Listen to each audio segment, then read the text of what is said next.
Commissioner and colleagues, Sheikh Imam, member of this committee. Good morning. My name is Jerome Make, a member of this committee. Dimachelo Nindima Bijali, a member of our committee, and Police and Olivu. Thank you, Chairperson. Good morning. I'm Zakhele Mpele, committee member. Thank you very much, honourable members. Honourable Minister of Police, you're very much welcome.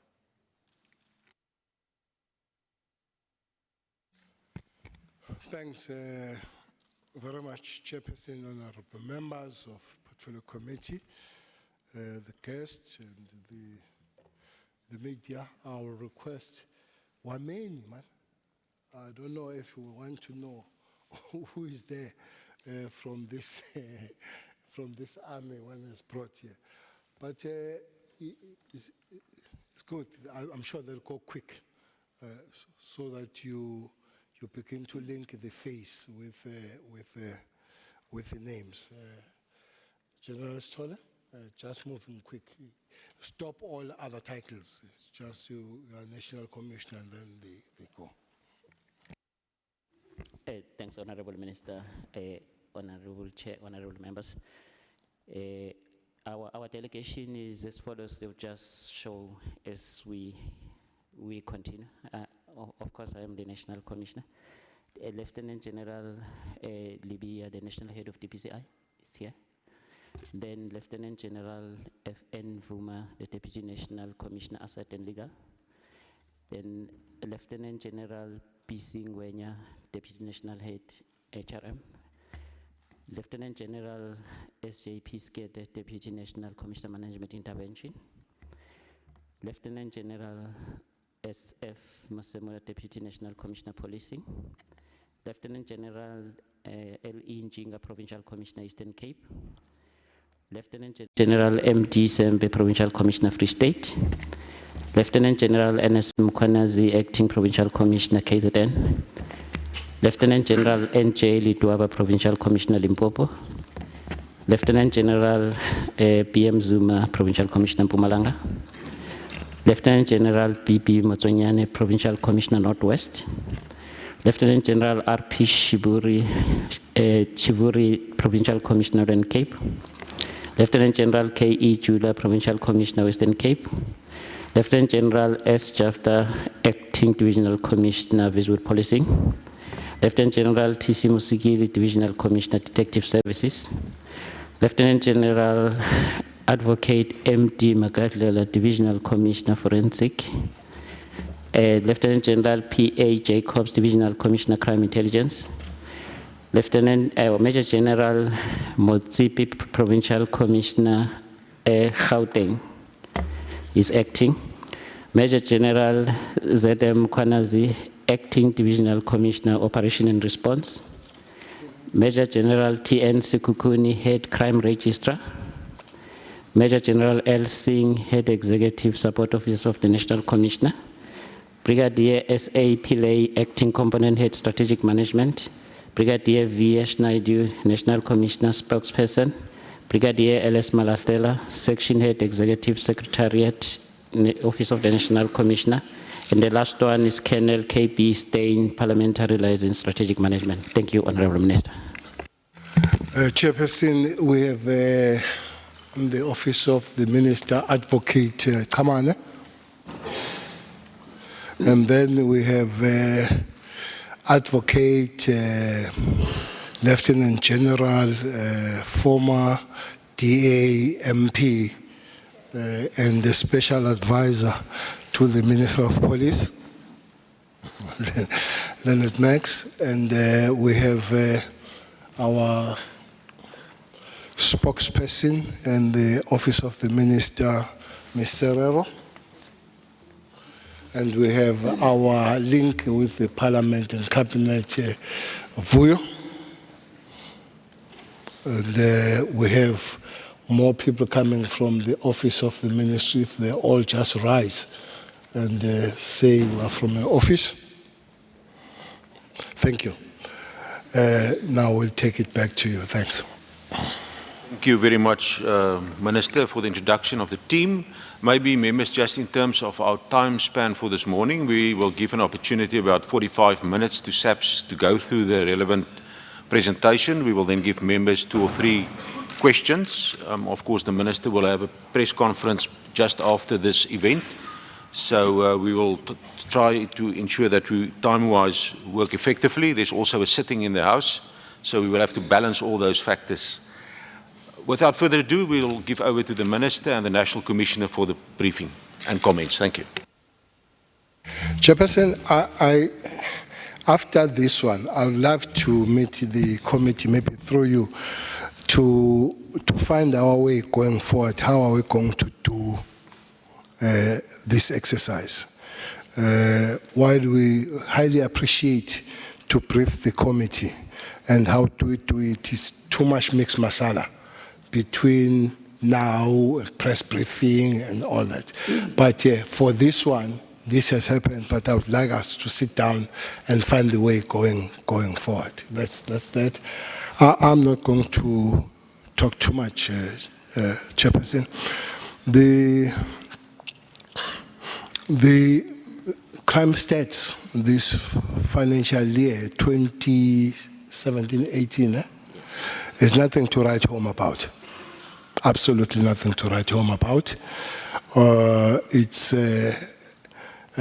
give the raw figures, of which I always appreciate. I don't like crime stats that are given on percentages, because percentages hide serious information in terms of the raw figures. Nothing to write home about. I think our emphasis would be what to be done, rather than the crime stats, which doesn't give any joy to talk about, and they'll give them. The example I have all the time when I talk about these stats, it doesn't matter what figures you put, but if you can't deal and control the meta cases, we are not bringing any joy to the South African people. It doesn't matter what else you reduce, but if people die, and looks like the figure this time, they're dying 57 a day. That's how South Africans are made at. 7 a day. It's brought us close to the war zone, while there is peace and there is no war in South Africa. Surely, the figures that they always scare me are meta figures that 2010, we moved meta figures from 18,000 to 16,000.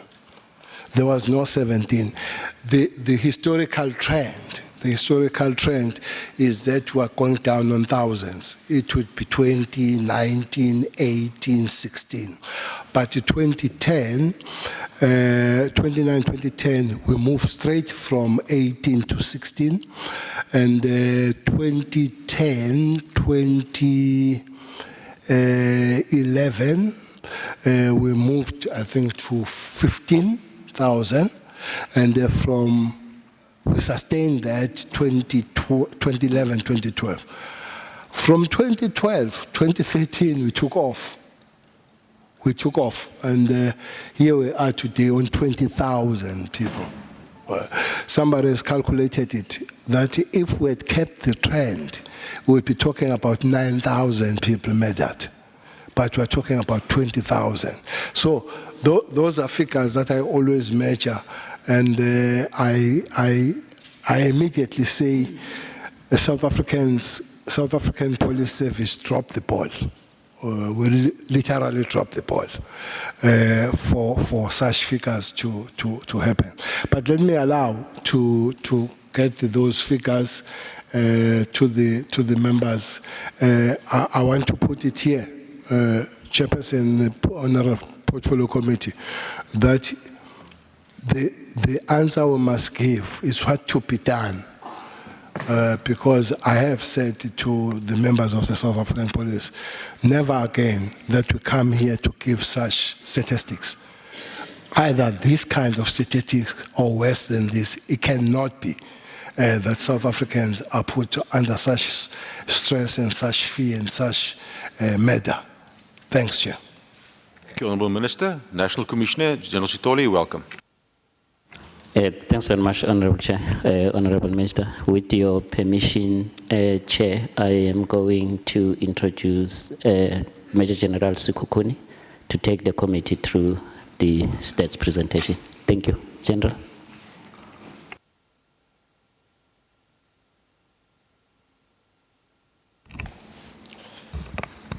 Thank you, Chairperson. Thank you, Minister. Thank you, honorable members, National Commissioner. I'll be presenting the annual crime statistics covering the period 1 April 2017 to the 31st of March 2018.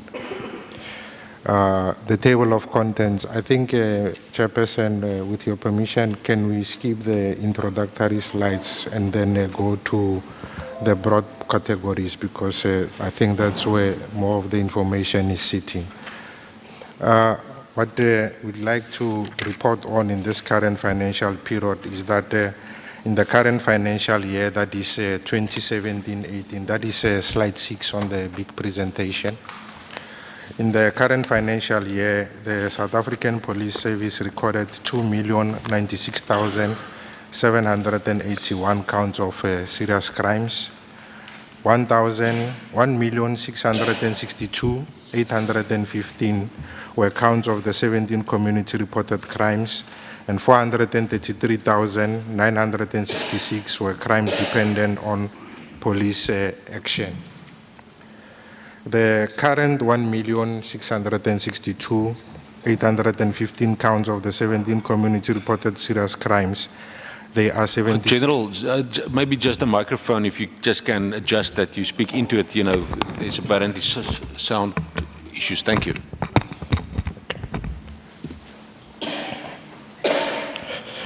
The current 1,662,815 17 community reported crimes, and 433,966 were crimes dependent on police action.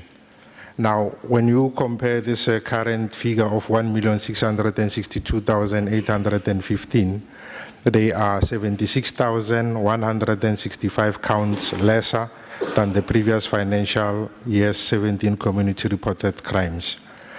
Then when we look at the contribution of the broad categories of crimes, we realize that the broad category of contact crimes was the highest contributor to the 17 community reported crimes, contributing 601,366,000 charges. This was followed by property-related crimes, which contributed 507,975. Other serious crimes reported 438,113, and the last category among the 4 categories making up the 17 community reported crimes was contact-related crimes, which contributed 115,361. So in terms of the percentage contribution, contact crimes contributed 36.2%, property-related 30.5%, other serious 26.3%, and contact-related crime 6.9%. Now, on the next slide, we looked at the 10-year trend from 2008-9 and then up to 2017-18. We have color-coded the numbers within the financial year just to highlight instances whereby the particular crimes were coming down. That is, in an essence, to say that if we are to return South Africa or South Africans to a point where they feel safe, we need to at least try to benchmark against instances within the 10-year period whereby the particular crimes were on a decline. Now, looking at the crime of murder, we started in 2008-9 at 18,084. We were at the lowest in the financial year 2011-12, whereby we recorded 15,500 20,554. And then in the current financial year, we had recorded 20,336. That is when you compare to the previous financial year, we have recorded 1,320 murders more than the previous financial year. And in terms of percentage, that translates to 6.9. As the Minister has already indicated, if you don't take into consideration other factors like your population increase, etc., this translates basically on average to 57 people being killed on average per day in South Africa. Now, sexual offences, which is the second crime after murder, the highest point was in the 2008-9 financial year, whereby we recorded 69,197. And over the years, we have observed a decrease of 49,000. The previous financial year, we recorded a decrease of, that is 2016-17, the numbers were 49,660. Unfortunately, in the current financial year, we have added additional 448 cases, or 0.9. Then attempted murder, similarly to murder, was at its lowest point in the 2011-12 financial year, where we had 14,730. And then in the current financial year, we had 18,233. So if we are to return to that state where people are and feel safe, at least we need to benchmark that our lowest point should be the crime that were, the figures that were realized in the 2011-12 financial year, which is the lowest point in the 10-year trend of the attempted murder.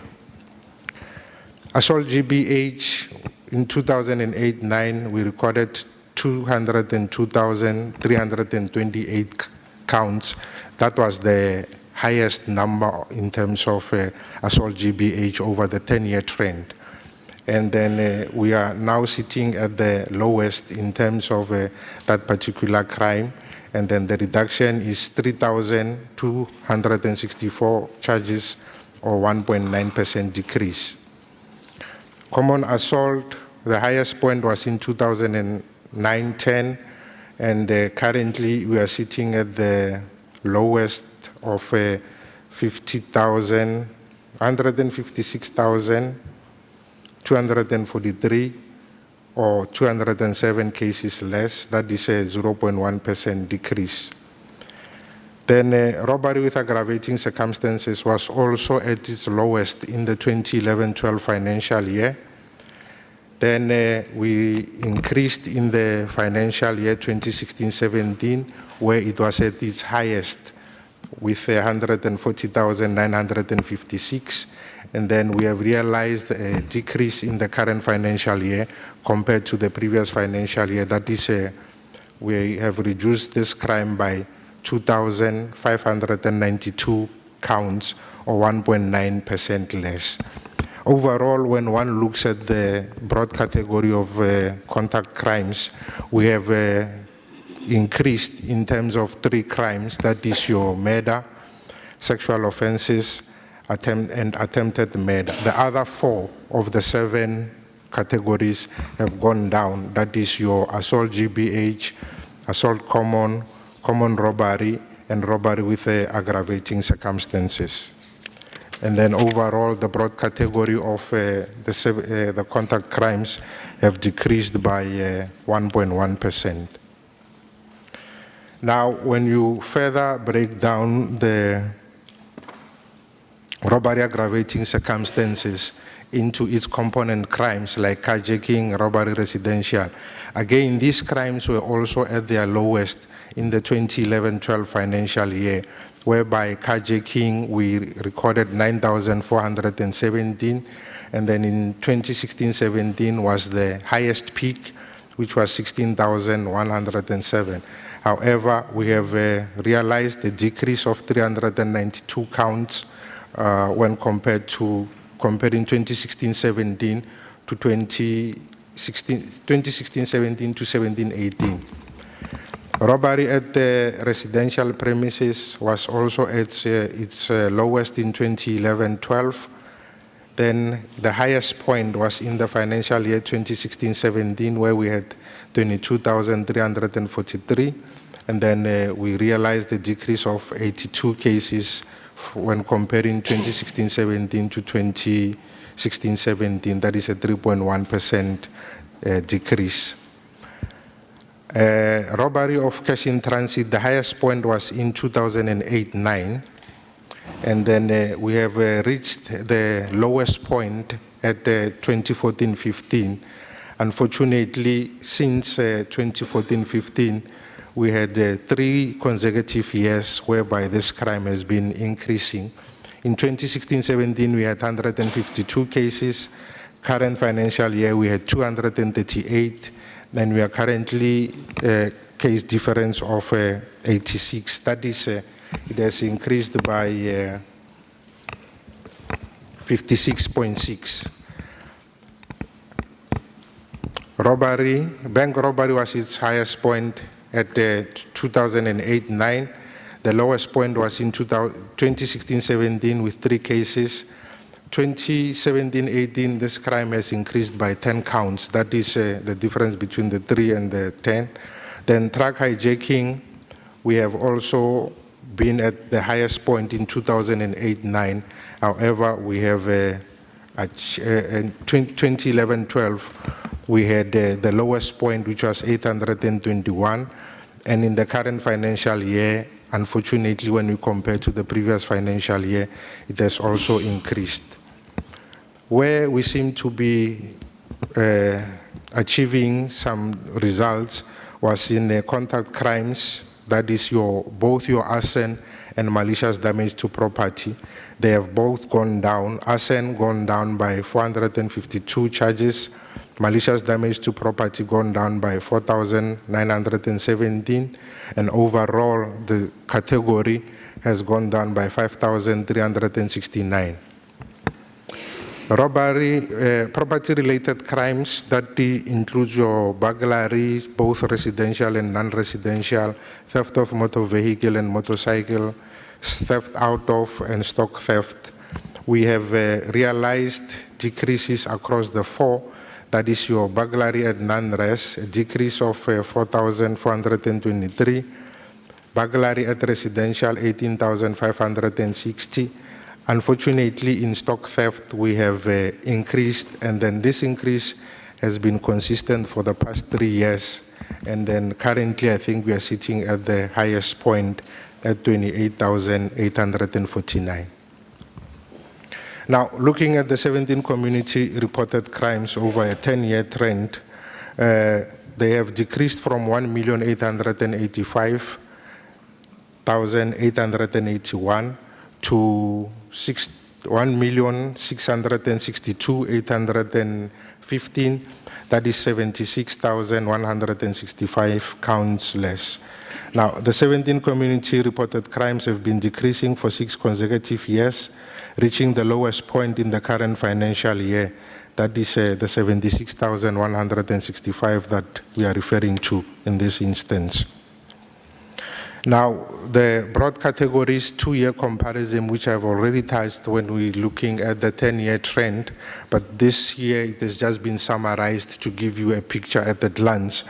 Contact crimes have decreased by 1.1%, that is 6,955, or when you compare the numbers, it's 608,321 in the 2016-17 financial year, and currently we have 601,366. Similarly, contact-related crimes, which include your arson and malicious damage to property, have also gone down by 5,369. Property-related crimes, 32,678. And then other serious crimes we've decreased by 31,163. Now, we look at the top 30 stations in terms of the 17 community reported crimes, and what we have observed is that most of the stations that are sitting in the top 30 stations for the 17 community reported crimes are stations from Gauteng, where we had 13 stations in the top 30 stations being in the Gauteng province. Western Cape had 9, KZN had 4, Free State, Mpumalanga, Northwest, and the Northern Cape have contributed 1 station each to the top 30 station. What is also worth noting is that most of these stations are those stations that are servicing the metros or central business district within the respective provinces. And when one looks at the contribution of the top 30 stations to the total 17 community reported crimes, these stations contribute the weight of 15% of all the 17 community reported crimes that we have reported in the current financial year. The breakdown in terms of the provinces, we have realized the decreases across all the 17 community reported crimes, and all the provinces have recorded decreases. Now, when we get to contact crimes, we have a situation whereby we were at the lowest at 608,000. Then we had 3 consecutive years where the contact crimes have been increasing, and the 2 years in 2016-17 and 2017-18, we have realized the decreases. Then in terms of the contact crime top 30 stations, we had, again, Gauteng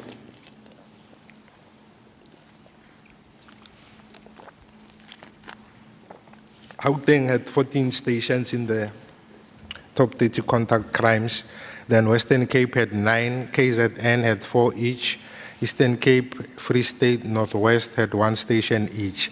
Now, in terms of the total contribution of the 17 of the contact crimes, these 30 stations have recorded 93,427 counts of contact crimes. So they are contributing a weight of 15.5% to the 601,366 counts that have been reported in terms of contact crimes. The only province that have realized an increase in terms of the contact crimes was the province of Northwest, which had increased by 1,121.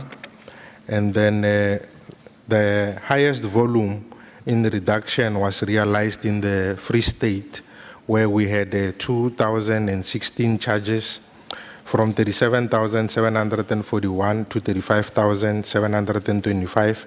Then the Western Cape also had a reduction of 1,708 charge reduction from 114,704 to 112,996. The last among the provinces which has achieved a reduction above 1,000 charges was Limpopo, with a reduction of 1,696, or moving from 36,764 to 35,068. Now, this breakdown gives the crimes that are contributing to the broad category of contact crimes. Then looking at the murder, we have recorded 1,320 more murders in the current financial year vis-a-vis the previous financial year. That is, in 2016, we had 19,016 murders. Currently, we have 20,336. Attempted murder has also increased from 18,205 to 18,233. Robbery aggravating circumstances decreased by 2,592. Common robbery decreased by 2,688. Rape increased by 207 charges from 39,828 to 40,035. Sexual assault also increased by 515 cases, and assault GBH decreased by 3,264. Similarly, common assault decreased by 207 charges. Then this is the 10-year trend of the murder. When what we observe here from the lowest point in 15,000 in 2011-12 of 15,544, this crime has increased for the past 6 consecutive years to reach a peak of 20,336 in the current financial year.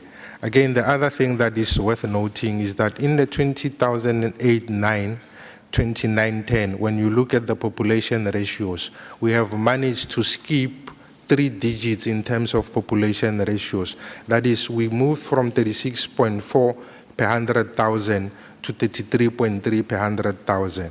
And unfortunately, after the lowest point, which we have observed in the 2011-12 financial year, we have been on an increase, and then the ratios have been increasing like 34.1, 34 point, now we are sitting at 35.2 murders per 100,000. Then the top 30 stations in terms of murder, Western Cape had 10 stations in the top 30 stations, followed by Gauteng with 9, then KZN with 6, Eastern Cape 5, and then these 30 stations contributed 4,124 murders to the national total that we have observed in the previous slide. That is, the top 30 stations in terms of murder contributed 20% of all the murders that we have realized in the province. Now, there are a number of contributory factors that we looked in when we look at the crime of murder.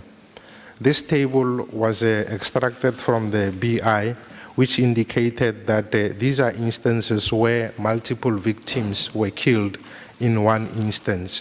The yellow bar up there, that is the 2, 3, 4, 5, 6, 7, and 11, it shows the number of victims that were killed in an incident.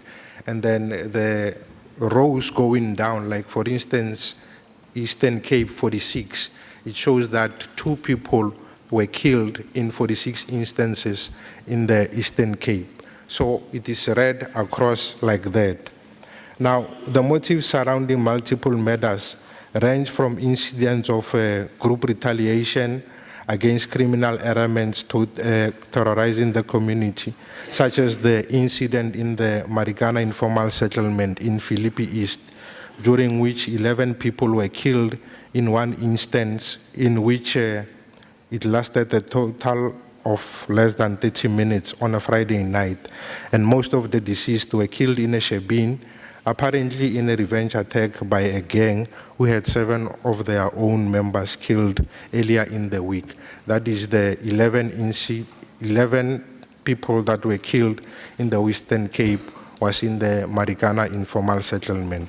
Then we also had the killing of competitors, especially in the 7 illegal miners that were killed in East Rand in Gauteng, and also keeping in mind the massacre that happened at the Engobo police station, in which a police official and a soldier was killed. Now, similar incidents of violence on farms and small holdings, they often result in multiple murders. And then what we have also observed is that hostel-related murders remain the reality in KZN, and during the period under discussion, 16 of the murders reported in the Umlazi policing precinct, for which a motive could be established, originated from the Cleveland hostel, while gang violence in the Western Cape frequently involved more than 1 victim. Now, we also tried to look at the criminal behavior motives for the murder. And the table that we are showing here, it indicates selected circumstances which we believe had a contribution to murder statistics, which could be classified according either to motive, activity, or economic sector. Now, from the remote database that is maintained by Crime Intelligence Division, it could be established that 973 murders committed in the country were gang-related. And then the province with the highest number of gang-related murders was the Western Cape with 808, and then the Eastern Cape had 87 gang-related murders. Then from BI data mining revealed that the mob justice or injustice was the second highest contributor when we look at the breakdown in terms of the murder, having recorded 849 instances, with the provinces contributing the highest, Gauteng with 264, Western Cape with 173, KwaZulu-Natal 145, and Limpopo had 95 murders related to mob justice or injustice. Then the third highest contributor, whereby we could establish a motive, was in taxi-related violence, which contributed 237 murders, and the highest contributing provinces were Gauteng with 110, Western Cape with 45, and then the Eastern Cape with 39 murders. Then fourth was illicit mining, which contributed 94 incidents, and the three contributing provinces were Free State with 65 murders related to illicit mining, 23 in Gauteng, and we also had 6 of the murders in Mpumalanga.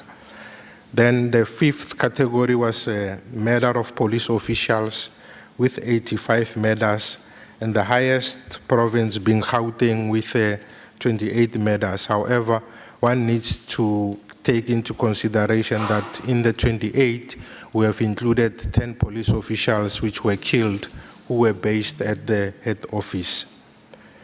Then the provinces was KwaZulu-Natal, that was the highest, Eastern Cape 13, and then the sixth was farm murders, which was the sixth with 62 murders, and the highest contributing province was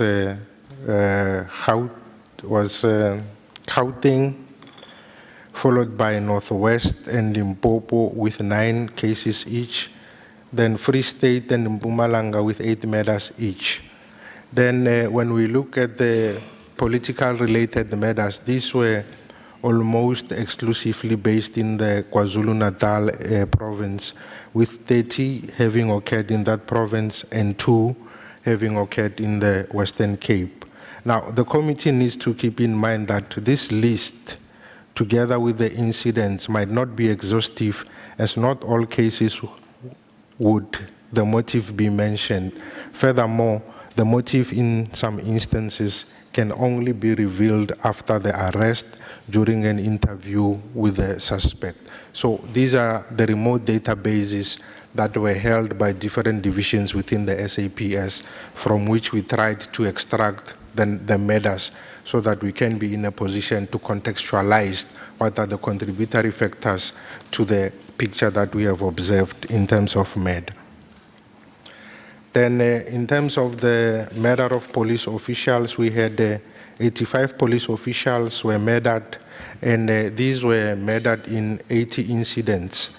And then in the latter financial year, we had 83 members, and then they were murdered in 82 incidents. Of the 85 police officials murdered in the 2017-18 financial year, 28 were fatally wounded while they were on duty, and some of the police officials were killed while performing duties within the police station or CSC. Of course, keeping in mind that 5 of those officials were the ones that were massacred at the Engcobo police station.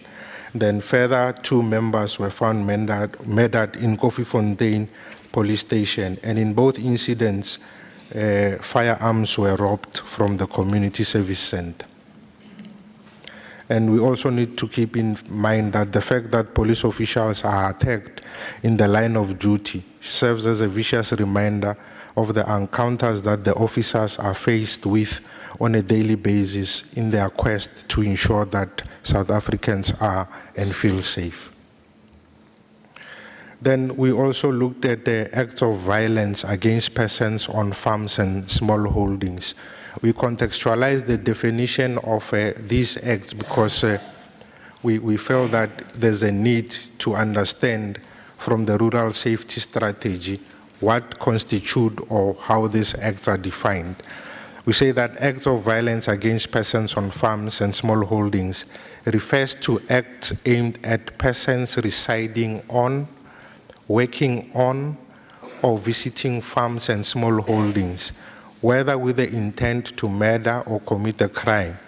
In addition, all acts of violence against infrastructure and property in the rural community aimed at disrupting the legal farming activities as a commercial concern, whether the motives are related to ideology, land dispute, land issues, revenge, grievance, racist concerns, or intimidation, are excluded from the definition of acts of violence on persons on farms and small holdings. Similarly, cases related to domestic violence or liquor abuse or resulting from common social interaction between people are also excluded from this definition.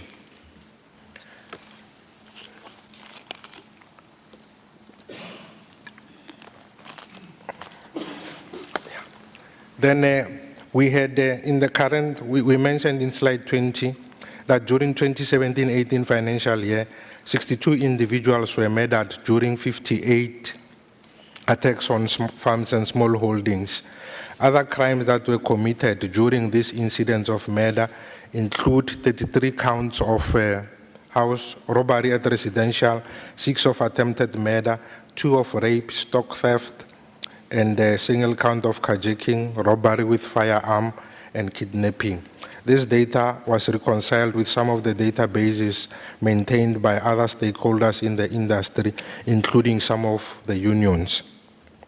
Now, the provincial breakdown, 42 of the murders occurred on farms, 15 on small holdings, and 1 at a cattle post. In 35 of the incidents, the victims were attacked inside the places of residence, 16 outside the residence, in 2 incidents in the field, and 1 incident at a kraal. In the 43 cases in which property that was robbed could be established, it was found that firearms and vehicles were robbed in 14 cases. 46 of the 62 victims were white and 16 were African, and among the murder victims, 52 were owners or occupiers of the premises where they were killed, 9 were farm workers, and 1 was a farm manager. Now, when looking at the murder of women and children, what we realize is that both murders of girls, boys, and women have increased. Girls have increased by 29, boys by 117, and the women by 291. Now, here we tried to bring it down to see what is the percentage contribution of these murders to the national total. So when you bring together women and children in a group, we have 3,915 murders whereby a woman or a child has been murdered. 2,930 women were murdered in this financial year. Boys were 294, girls were 294, boys was 691. And the overall percentage contribution was 19.3% of the murders, or 3,915 of the murders that we have recorded were those whereby a woman or a child has been murdered. Then this one, we gave an overview in terms of crimes committed against women and children. We've already touched on the murder, total sexual offenses, we've touched on it, attempted murder, assault, GBH has increased by 1,307, common assault, we have increased by 3,052, and then those that were committed against children, the murder of children has also gone up by 146, and sexual offenses gone down. Attempted murder has gone down by 123. We also look at the instruments that were used to commit murder in all these murders. And the 2 instruments most commonly used in those cases in which the weapon used to commit the crime could be established were found to be firearms, which were used in a commission of 6,551 counts. Then knives were used in 4,868 murders. Now, in analyzing these counts where firearms were used to commit murder, one needs to take into consideration the possibility of the following existing scenario. One firearm could have been used in one incident to commit multiple murders. The second, one firearm could have been used in more than one incident by the same perpetrator. Or one firearm could have been used in more than one incident by different perpetrators in different policing precincts or provinces. That is, perpetrators can borrow each other firearms or have a contact from where they can loan out firearms.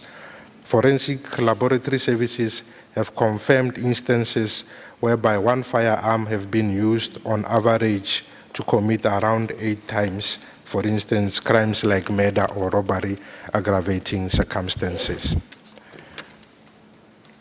Then the provincial overview of the murders.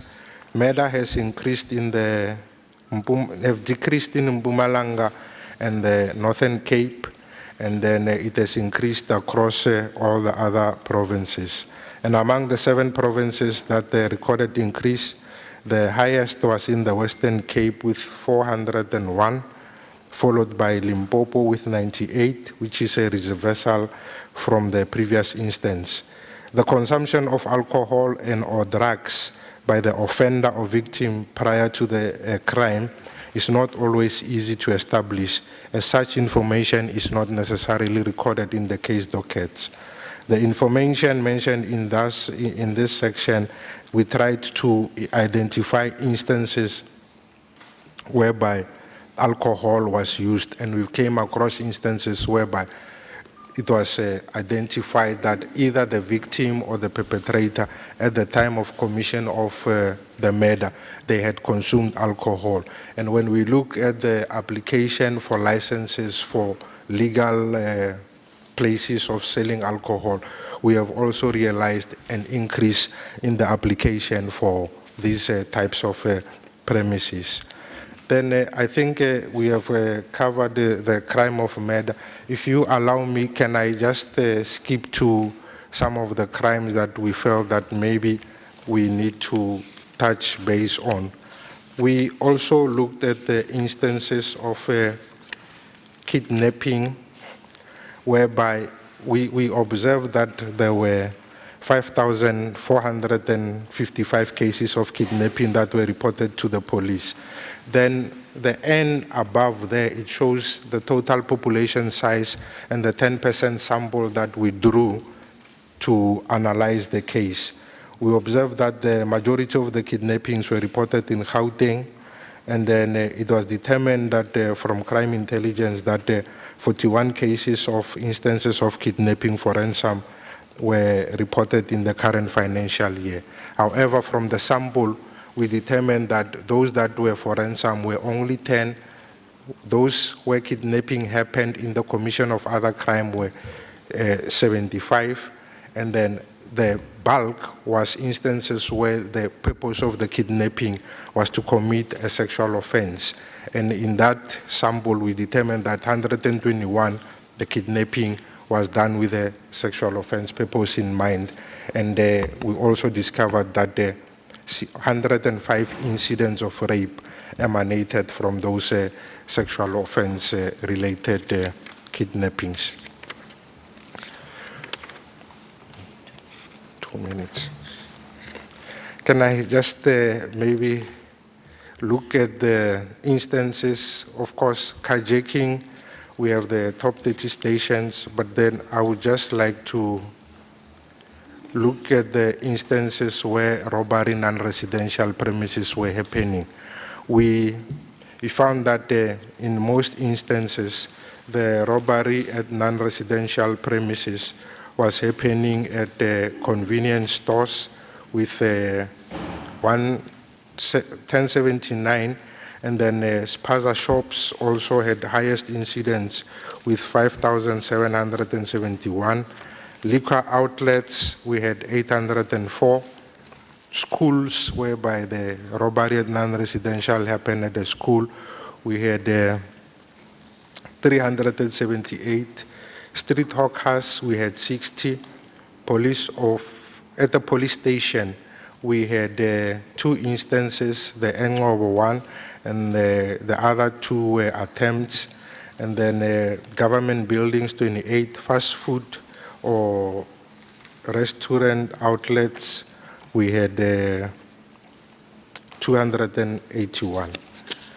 Then the other crime that maybe I would just like to touch on in the remaining 2 minutes that I have is the crime of robbery of cash in transit. Robbery of cash in transit, we had increased when one looks at that particular crime. Robbery of cash in transit increased by 86 counts from 152 to 238, and this crime was at its lowest peak in the 2014-15 financial year. Then I'll skip the next 2 slides and look at instances where these are the types of premises where it occurred. Most of the CITs happened on the road, in business areas, and then 40 was in spaza shops or malls. And then the type of robbery of cash in transit versus the instrument used. On those that were on the Ahmad Road was on the car, 55 explosives were used in 55 incidents, and then firearms were used in 29. Cross pavements mostly committed with firearms, and then 2 explosives were used. When the AV was static, 26 incidents were used where firearm was used. And in most of the incidents, the security personnel's firearms was taken. Then the stock theft issue is also a matter of concern because it has been increasing across many provinces. And when we estimated the value, we found that it's in the region of above 100,000 or more. And with the time that the chairperson has allocated me, I think I've just gone up by 1 minute, and I would stop the presentation here because of time frames. Thank you. Thank you very much, General. Any additions? We will now go to General Sitole. Any additions from your side? Or should we go to questions immediately? Okay. Yes, honourable members, I mean, I think the Minister, when he introduced the subject this morning, said, you know, the stats is nothing to write home about, but I think what is quite important to note is that the murder increase of 6.9%, it is really, I think, alarming and totally unacceptable. And it's clear, if we look at the statistics, that violent crime is indeed a clear and present danger to all South Africans and their relevant communities. Now, my question to the Minister and maybe to the National Commissioner is, judging from the statistics, it's clear that we need a strategic intervention from SAPS, not a mere tactical or operational response. And there's 2 issues that I think that's quite clear from the statistics, and it's related to the NDP. The issue of specialized units. Gang crime is quite evident in the slides, as well as taxi-related violence. I think at the previous occasion, the National Commission indicated the process of specialized units is currently underway. Can he maybe give us, in terms of a strategic intervention, what is the specific road ahead? And then also the issue of firearms. It's quite clear that in most cases, especially the murders, firearms is quite prevalent. Now, due to certain reasons, the Firearm Control Act couldn't be amended, but can we get maybe a clear indication of the strategies and approaches to deal with illegal firearms, but firearms in general, from a governance point of view? Because it's quite clear, it's a debate we as South Africans cannot escape for longer. We must, debate the presence and the availability of firearms in our society. That's the two issues from my side. Honourable Malabatsi. Thanks, Chairperson. My first question, can you tell us the manner in which crime statistics are applied as a tool to fight crime? The second one, at the heart of the so-called contact crimes is the abuse of alcohol and drugs. Tell us about your achievements on the confiscation of illegal drugs. My third one, your stock theft has increased in almost all provinces. Is your rural safety strategy effective? Thanks, Chair. Thank you, Honourable Mumula. Thank you, Chairperson, and thank you for your presentation. My first question, will you please indicate which year of the census data used to calculate the population ratio of crime? My second question, is the MOU with the statistic SA still operational? My third question, is there good cooperation between SAPS and Statistics SA? My last question, do you have sufficient capacity in the Crime Information and Analysis Center to conduct regular and sufficient crime analysis in South Africa? Thank you, Chairperson. Thank you, Imam Sheikh. Thank you, Chair. Chair, what I don't see is, before I go on, my question is, I don't know if in future we could, the issue of missing children in South Africa is really a serious concern right now, and maybe you need to give us specifics in terms of the missing children in the country, because I'm not sure which category it actually falls under when I have a look at your presentation. But coming back to the issue of the cash in transit, the kidnapping and the missing children, can you tell us what special intervention measures are you putting in place? Have you started that? And what is the success rate, if there's any, at this stage? The second thing is this. I think in our previous presentations, we identified a lot of police stations that needed attention, and I think together with the Honourable Minister and Commissioner, we've agreed there will be interventions at that particular police station, maybe taking police station by police station. And if you look at the crime stats provided today, there are specific, I'll give you an example of the Western Cape. You're talking about Delft, you're talking about Mitchell's Plain, you're talking about Nyanga. Clearly there's a problem in specific areas, maybe as a result of the socio-economic, whatever it is. Now, I'd like you to tell us specifically those areas and those police stations based on our previous discussion. What are you going to do about intervention in those police stations and making those, turning around that police stations from the challenges we seem to be experiencing in terms of your report to having them to better police or manage that particular areas and bring down the crime rate. Now, we talk about, it seems like a lot of these crimes, particularly with murder, Minister, you're going to agree with us, is firearms. We're talking about knives, and I remember that many, many years ago when I grew up, it was a criminal offense to walk around with a knife. And police used to intercept you on the road, stop you and arrest you.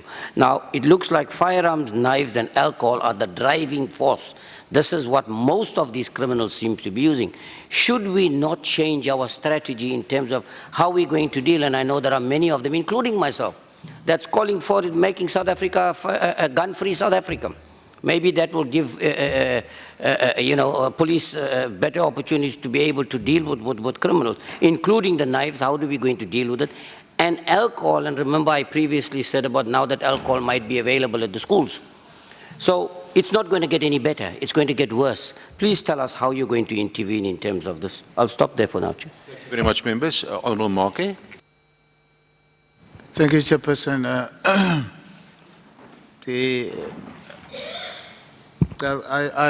I checked that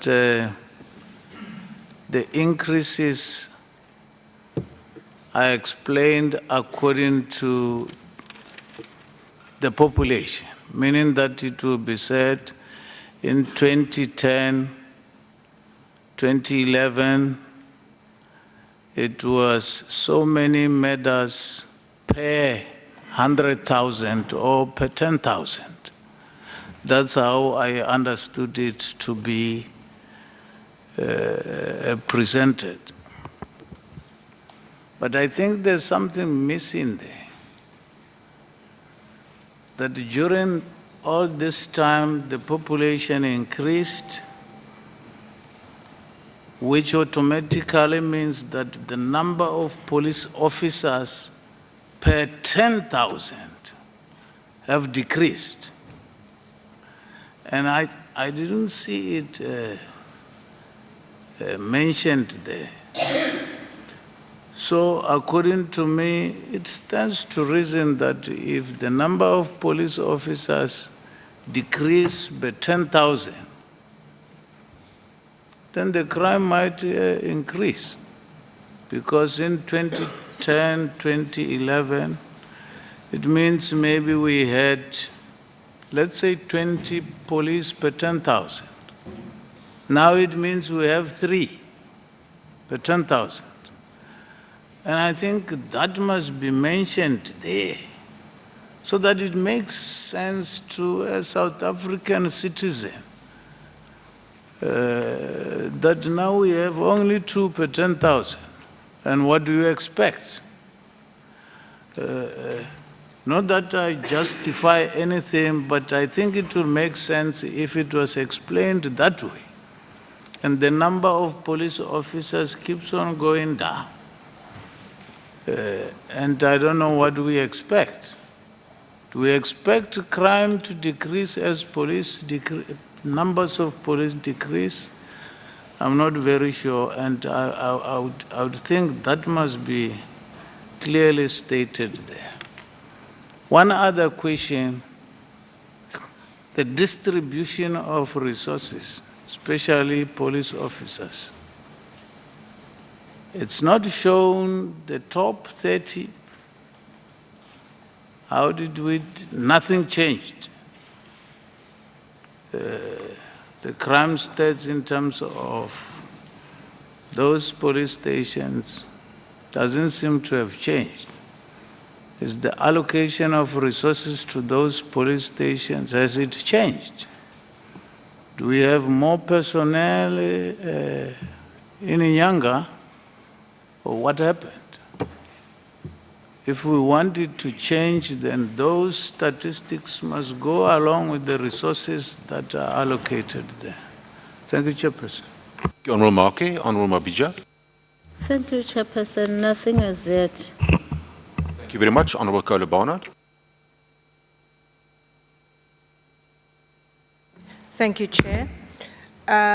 Could you tell me what census population data you've used for your calculations? I so well remember the 2013 debacle when the SAPS used outdated population figures, which then exaggerated the decreases in serious crime categories. And I'm sure we can believe that you wouldn't do that, but I would like to know what stats you used for your calculations.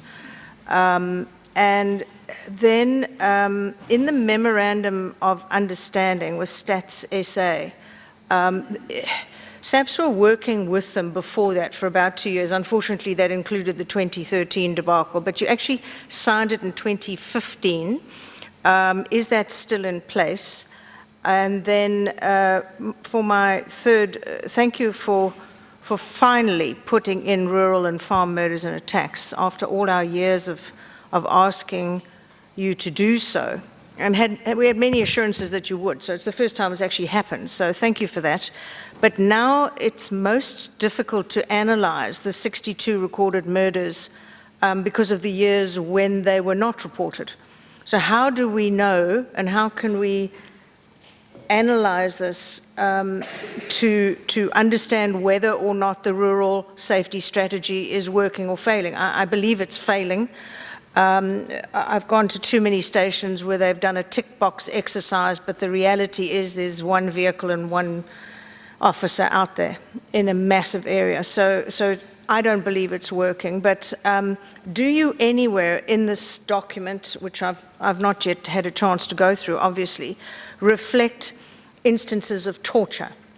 Now, I ask because torture in rural areas is frequently accompanied by rape and or murder, and it's extended torture either for hours or even days, frequently of elderly people living on these small holdings or farms in rural areas. So is there some way we can look at your statistics and work out if there is an increase, as the perception is, because of the horrendous photographs circulated on an almost daily basis, or is this simply lumped in and categorized as a murder or an attack or attack GBH? Because it speaks to the categorization and your categories that you include. So I want to know if all these experts we hear you've hired have gone into your categories, and as I say, I'm very grateful that this is included, but how far apart? I mean, we seem to previously have so many lumped together.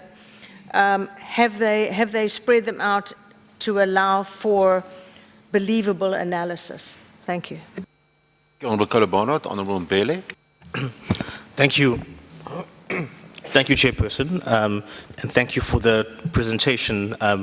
Albeit quite brief, it would have been useful if the committee was able to get the comprehensive presentation and interaction with SAPS management as in past years, but hopefully we can get that right going forward. I think maybe just on a lighter note, just to say to the Minister that while one of his advisors might be a former DA MP, some of us are working to ensure that his whole office, including his position, is filled by former DA MPs. So it may just be the start of a trend. In terms of the breakdown of murder figures, we know that typically the majority of murders, attempted murders and assaults are social fabric crimes, right? So they're arising out of domestic contexts, interpersonal violence between people who know each other. But in the last few years, the proportion of murders occurring during the commission of other crimes, especially organized crimes, has been on the increase. We see it with the hijacking picture as well as aggravated robberies. So my first question is, has there been a continuation of this trend of murder comprising an increasing percentage of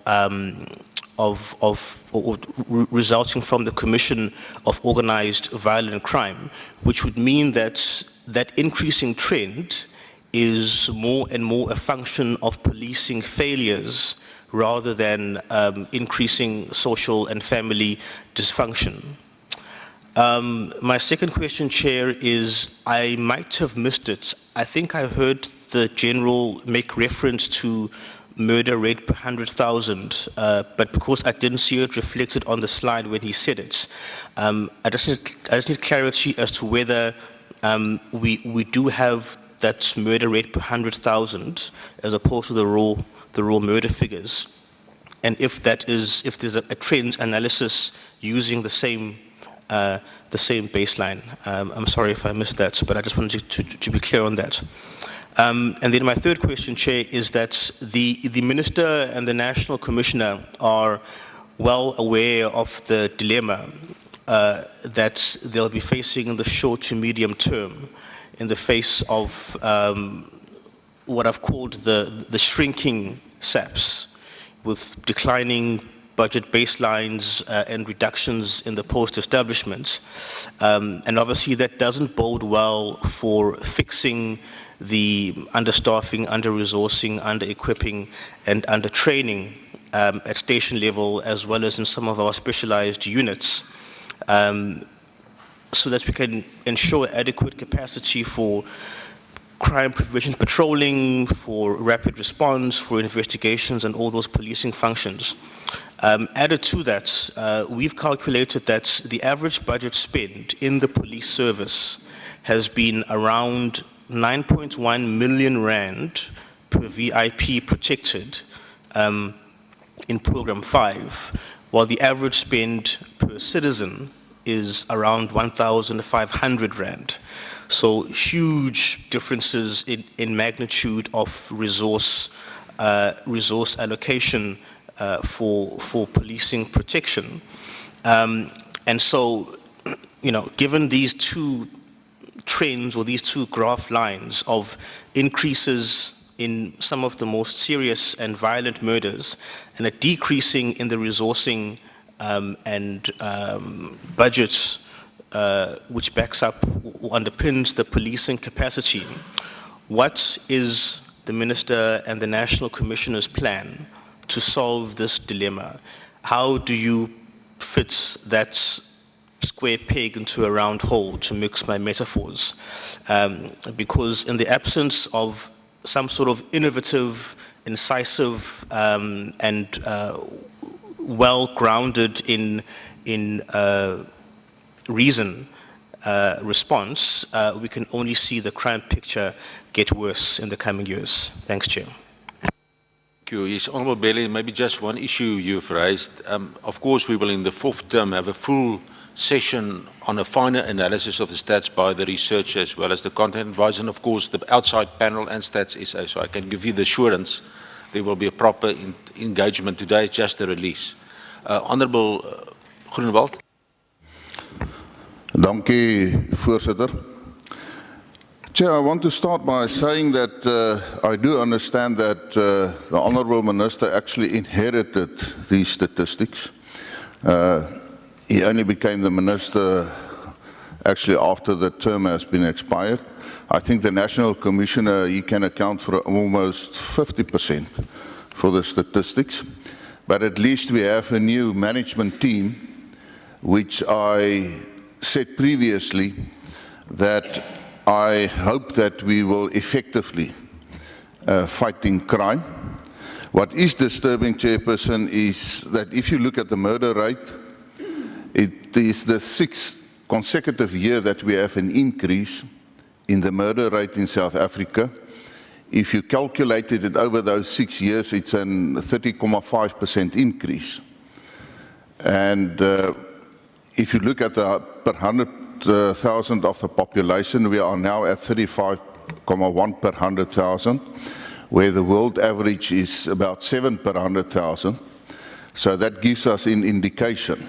When it comes to violence and murder in South Africa, it's really a serious matter we will have to attend to. I want to thank the Minister for giving us the farm murder statistics.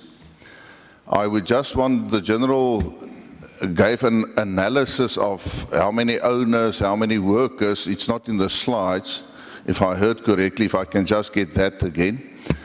And, well, it's the first time since 2007, Chairperson, that we received these farm statistics. Between me and the Minister, we had some conversations, and I want to thank you. Because last year I had to put up a fight to try to get hold of the statistics, but now we got them. And I think that is the correct way of handling it. My third question, Chairperson, is on your slide 29, if you look at the top 10 weapons used in murder, if you add the numbers, it does not make sense, because if you calculate the numbers that has been given to each and every weapon used here, we end and it says other. I don't know what other is. Then we have 15,864 cases. So there's 4,472 cases if you take the murderer numbers of over 20,000. So I just would like to have an explanation on that one. The 4,472, that's outstanding, which is also not part of other. What weapons has been used then? Thank you, Chair. Thank you, Honourable Groenewald. Thank you very much, members. We will then go to the Honourable Minister of Police, Honourable Cele, and the National Commissioner. Minister. Well, Chairperson, as in my opening said, we'll have to find the new methods of dealing with this, because already we are put on the back foot for our next engagement. Yes, we are really put on the back foot. I hope there will be better arrangements than this one. I agree with Bawompele to say we honor the committee, and we definitely like to answer some questions. But it does give us a problem that we're detained now here.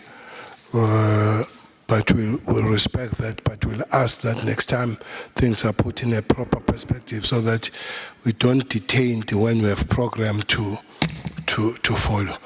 They will answer. The last one, I think these matters are incidents sometimes rather than individual matter. Will be incidents where 10 people will be shot, 9 people will be shot. So you'll mention it as a firearm used, but not on individual, but on a group kind of matter. So I have asked that question. There's an answer. We can refine the answer as is as we go forward, because I believe that we'll have to further discuss one question that was raised: what do we do with these statistics to go forward? I think all of us will sit down and find the contributions. One thing that we are really calling is that it cannot be the police alone that are dealing with the crime matters. So that call will continue.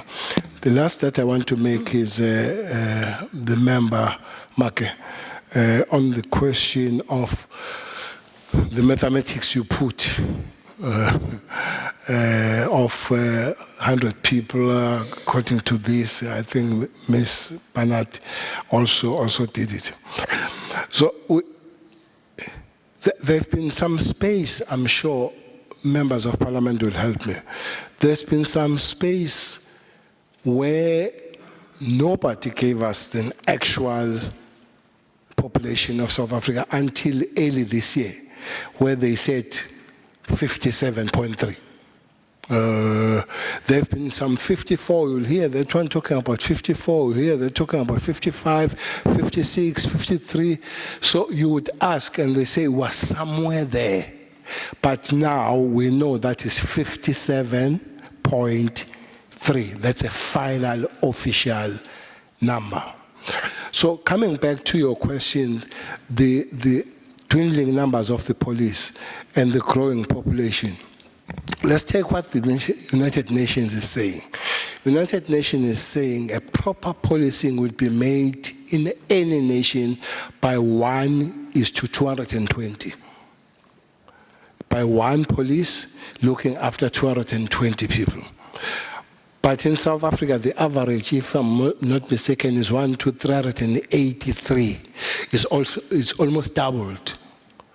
So let's put the round figure to 400, which means South African police are looking after the doubled number. So that goes beyond the police. That is a number for the government and the South African society as a whole. One major benefit of policing is the visibility of police. So if you have 50% of the population policing, you would not have a proper visibility, let alone other responses and all that. So that's the thing we are working. So you say, you didn't hear, what are we doing about that? The commissioner and I and the management, we have agreed that in 2010, there were 200,000 police in South Africa. Now there are 191. We're 10,000 police down. I don't know. I heard you talking a lot about 10,000. So we're 10,000 police down, which means we do have a problem. even to start from now on, we'll have to match 2010, which will owe about 10 years to be up to the speed, up to the day. So that's a question that we'll answer. We're trying to answer that question. We have agreed that at least in the colleges we have, rather than taking normal numbers that we every year we take, we're talking up between 5,000 and 7,000 this year. To put in the colleges. So to go back to 2010, let alone to come back to 2019, to go back to 2010. So those are the things, but as the chair is saying, that police will need the support of the portfolio committee in terms of resources and all that, and explain how did it happen and how it could have been avoided, how it can be corrected, because I think the theme now is how do we correct the things going forward. So I wanted to be broad on those, and think the rest of the team will answer the questions before we run where we are really late now. Thank you, Minister. No, I think we take note of the time, and we indicated that, so we will, if there's prompt responses from the National Commissioner, I mean, we can close proceedings. National Commissioner, you can go forward. Thank you. Yeah, thank you, Honourable Chair, Honourable Minister, and the Honourable Members. Chair, let me just start by adding the operational side from the direction given by the Minister. I think, firstly, the number that the Minister has mentioned, which is 10,000 below, it's just talking between the difference of 2010 and now. It's not necessarily looking at the population increase vis-a-vis the current number. In the business case that we have put forward, our deficit is 62,000. So, and the actions that we have taken, we've reviewed the personnel plan of the organization. This financial year, our intake, we could afford 3,000. But after engagement also with the Minister, we decided to cut somewhere else, and we increased the number to 5,000. And next year, we are starting, our colleges, they can take up to 7,000. That's what we will consistently maintain until such time that we close the gap. Over and above that, I've also ordered the rationalization process, the migration of resources from the higher levels of the organization down to police stations. So that process has also started. And the first priority is the beefing up of the police stations. There was a question about the top 30. Some of them, they're in a process of upgrading. And it's not only the upgrading of the policing resources, it's also the physical resources that goes with that.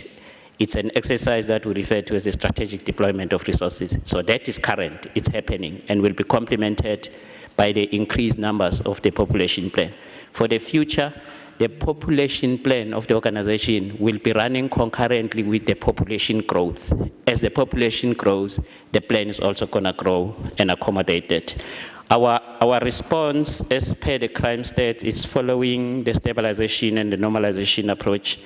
Under the stabilization and normalization approach, we're starting with the crimes of fear, because if you look into the stats, the crimes that do not necessarily instill much fear to the public, they've gone down, but the crimes that instill fear are actually the ones that have become a cause for concern.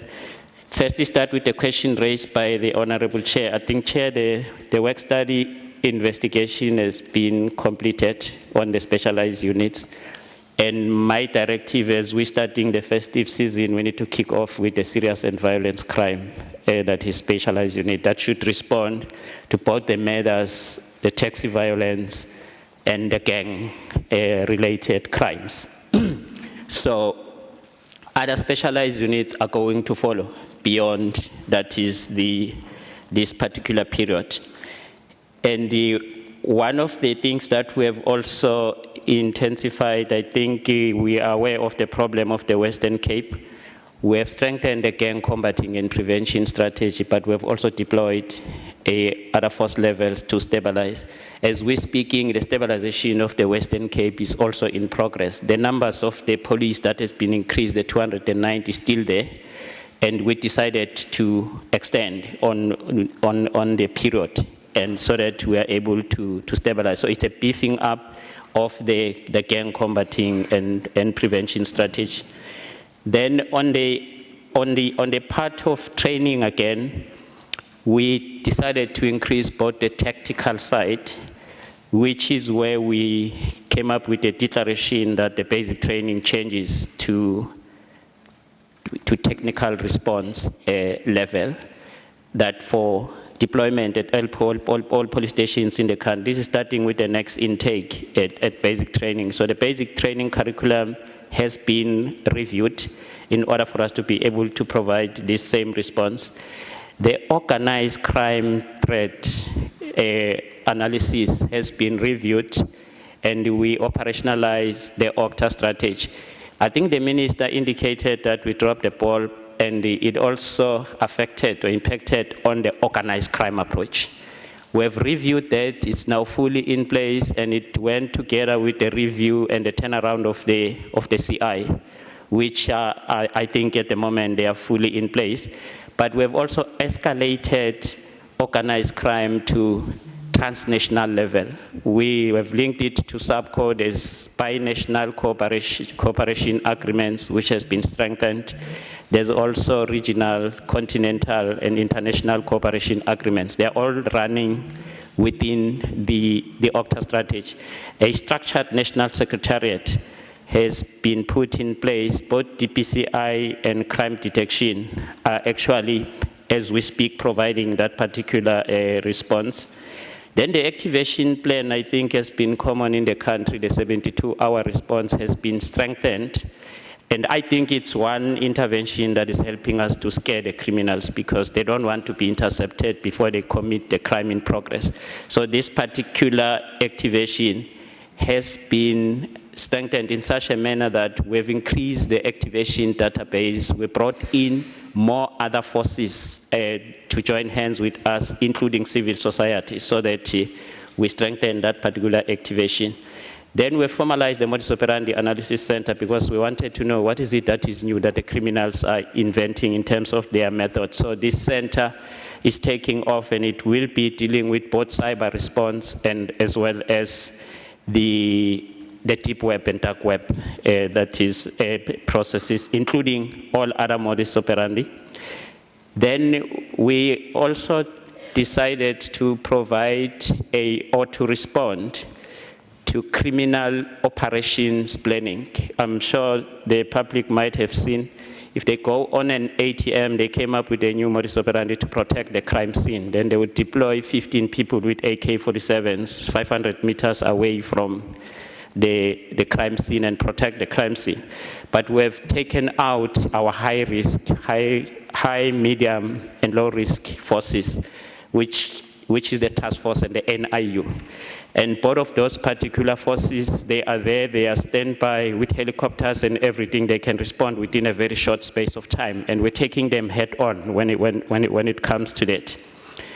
Then again, crimes against women and children, we decided to beef up the capacity of FCS so that we're able to provide a response. The anti-rape strategy has been operationalized. It's also in progress to provide, that is a response. And Chair, what has also become most important for us is now the normalization response, which has culminated into a normalization plan. This normalization talks strictly to massive community mobilization. And I'll talk to a few interventions. The community policing strategy is going to be launched between the 1st and 15th, that is September.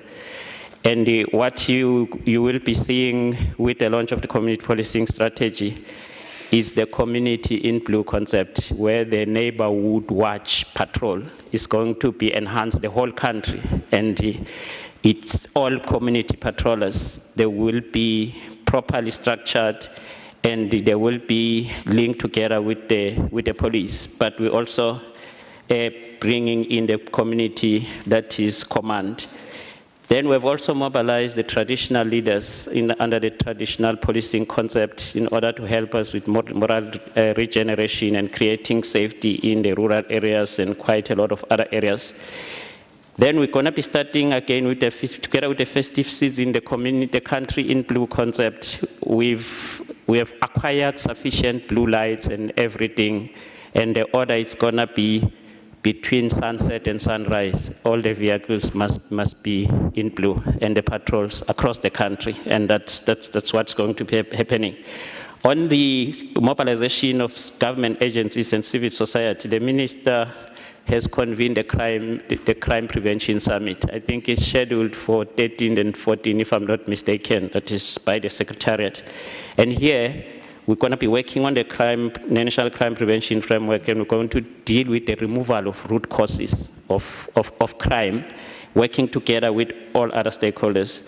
The youth crime prevention, the summit has taken place, the launch is taking place in October, and the intention here is taking the young person out of reach. Our aim here is to collapse the criminal operation. The creation of safer cities, Chair, we've been to China and Thailand last week. The minister and the president, they also went there.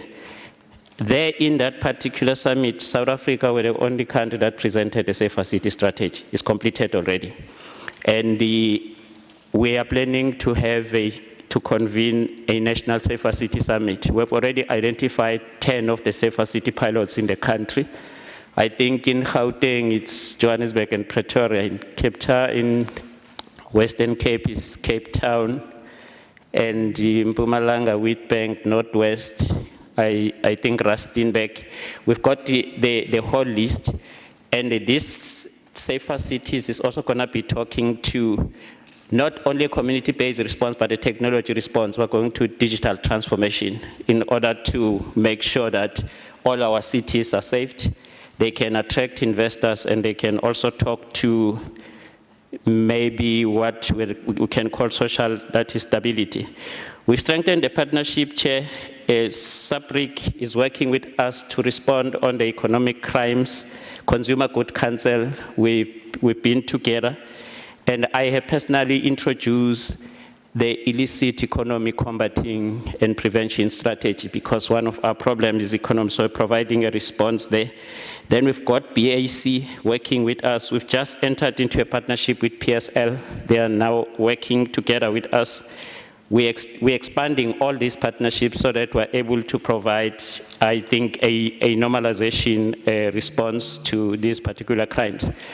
And so, Chair, we are also working on the moral fiber, contamination crimes, providing a response to drugs, and that we do by mobilizing the drug master plan within the police, within the national crime prevention strategy at local and provincial, that is level. In addition to that, we're also responding to drugs through the unconventional policing approach, which is your organized crime, that is approach. But we're also working on drugs at regional as well as continental and cooperation level. We've also introduced new approaches so that we can maybe respond best to criminals. That include your spiritual crime prevention concept. We should be taking off with a spiritual crime prevention conference. That is also scheduled. I think that is scheduled for this month to provide that particular response. Then on the investigation side, a short-term multidisciplinary investigation approach. We might have seen it in KZN. We've already responded to the matters in KZN, and we've arrested few people. The killings there, they've actually gone a little bit behind. We managed then to maybe stabilize the heist, and we're working on stabilizing the gang-related crimes. And after all, Chair, we want to move beyond and sustain this response to the crime states, and we want to come closer now to the communities so that we can bring back their confidence. The rest of the questions, Chair, they are technical, and I will afford maybe colleagues if there's any specific questions they want to take. But this is a holistic and strategic response to the crime stats. Thank you, Chair. Thank you very much, General. Is there any other responses? General Masamula.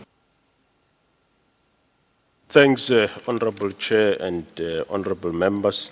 Just on the question of the firearms, we do have a number of operations currently in the country.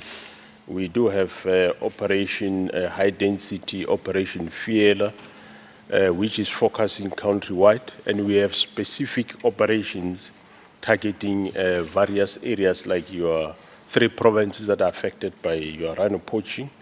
We have got an operation at the RSA Mozambique border where we have got vehicles crossing over to Mozambique. And of course, here we have Operation Thunder. In terms of firearms, Honorable Chair and members, during the operations, you'd see that, especially if you go to slide 3, we had an increase in the number of cases where we, for illegal possession of firearm countrywide, which increased to 17,568. So, and with regard to murders as a result of organized crime, like your drugs, your, I think the NASCOML reset, we have got the current Operation Thunder in the Western Cape. And with regard to organized in terms of taxi violence, in the 4 main provinces where we have got a problem of taxi violence, that is your KZN, your Eastern Cape, Gauteng, and Western Cape, we do have specialized taxi task teams that are dealing with the taxi violence in that area. Thank you very much. Is that all the responses? Thank you. Yeah, I think, Chair, we are fine. Maybe just the last to mention is that the stabilization is now taking the geographical approach. We are identifying hotspots throughout the country, and we come up with stabilization interventions the moment we then normalize, and provincial commissioners are driving that process. And we are also aware, Chair, that the public has taken pain. Maybe I might just say from Aristotle, hope is a walking dream, and from Helen Keller, just when the caterpillar thought the world was over, it became a butterfly. Thank you. Thank you very much. Honourable members, we're going to close the meeting at this stage. We will, of course, in the 3rd week of October, have the proper panel as we had in the previous round. We will have the analysis by the research and the content I advise in the next 2 weeks, and we'll, of course, again invite the relevant research institutions to that engagement. Members, just to indicate that tomorrow morning at 9 o'clock, we are receiving the first quarterly from IPIT, tomorrow at 9. Thank you very much. The meeting is closed.